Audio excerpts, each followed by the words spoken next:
Dear white liberals, 28% of black Americans aged 18 to 44 years old are vaccinated in New York, meaning the vaccine passports deny over 72% of the black community their services. Since you think voter ID is racist, you must surely think that vaccine passports are as well. But you don't. Instead, you want to demonize everyone who refuses the COVID-19 vaccine. All right, that is Billy Prempeh speaking there. He's a Republican candidate for New Jersey's 9th Congressional District and a retired Air Force veteran, and he joins us now live on the program to talk more about that video that has since gone viral, quite frankly. Billy, nice to see you today. Talk to me about what inspired you to release that video and the overall message that it presents.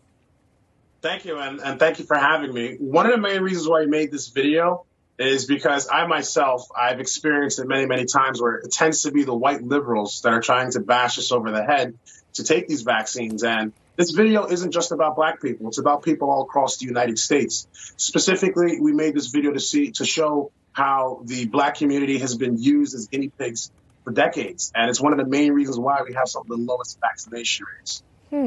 As you point out, you talk about how voter ID has been deemed racist by certain liberal organizations and liberal lawmakers. But now, if you want to show proof of vaccination in New York City, at least, you do have to show proof of photo ID as well. Kind of ironic there. I'd like to read you a quote from a recent Newsweek article. It questions whether these mandates are an example of woke hypocrisy. You might agree with it. I'll ask you about it. It says, where is the disparate impact crowd now that black patrons will be disproportionately turned away from restaurants? Why isn't the squad and their ilk calling the vaccine mandate Jim Crow 2.0?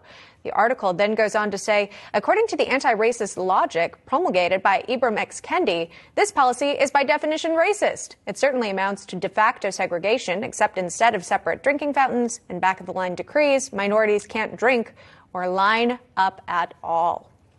Your thoughts on this? Again, have you seen this in action? I think is one thing. Again, one thing to warn against possible segregation, but is this what you're seeing and experiencing and heard from people in the black community being turned away?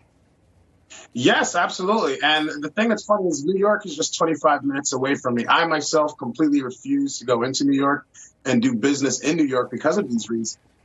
Before you can go in, you have to show your paperwork, and it's becoming very reminiscent of Nazi Germany. This isn't the country that the founders of this nation wanted to have.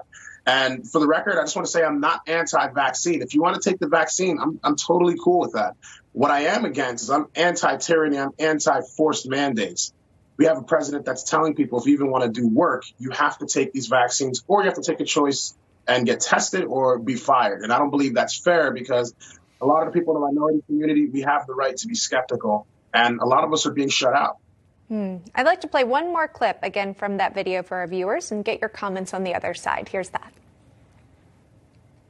White liberals seem to think that they know what's best for us. The truth is, black Americans have authority over our own bodies, not you. We're tired of being controlled, manipulated, and lied to. The bottom line is this: we truly won't know the effects of this vaccine for at least a few years. After all that we've been through, we are allowed to be skeptical. So my question to you, white liberals, is why are you applauding forced vaccinations on those who don't trust it? On those who come from a lineage of trauma due to dark history? I thought Black Lives Matter. And again, you just said that you do support the right to choose whether you get vaccinated. You're just to get these against these mandates. Talk to me about what inspired you to run and release and share that video.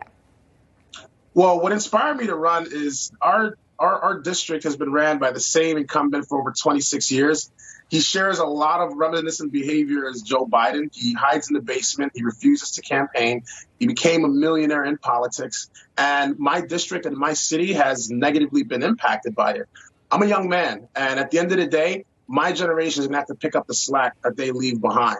So I decided to get involved and run. And I made this video talking about these mandates because everybody has the right to do what they want to do with themselves. It's like if they're going to go and say my body, my choice in terms of abortion, then why can't they say the same thing for these medical mandates? Now, if you want to see the rest of that video, you can find it on my social media. Just look in Billy Prempeh or go to billyprempeh.com to learn more. All right. That is Billy Prempeh joining us live on the program, again, running for New Jersey's 9th Congressional District. Billy, thanks so much.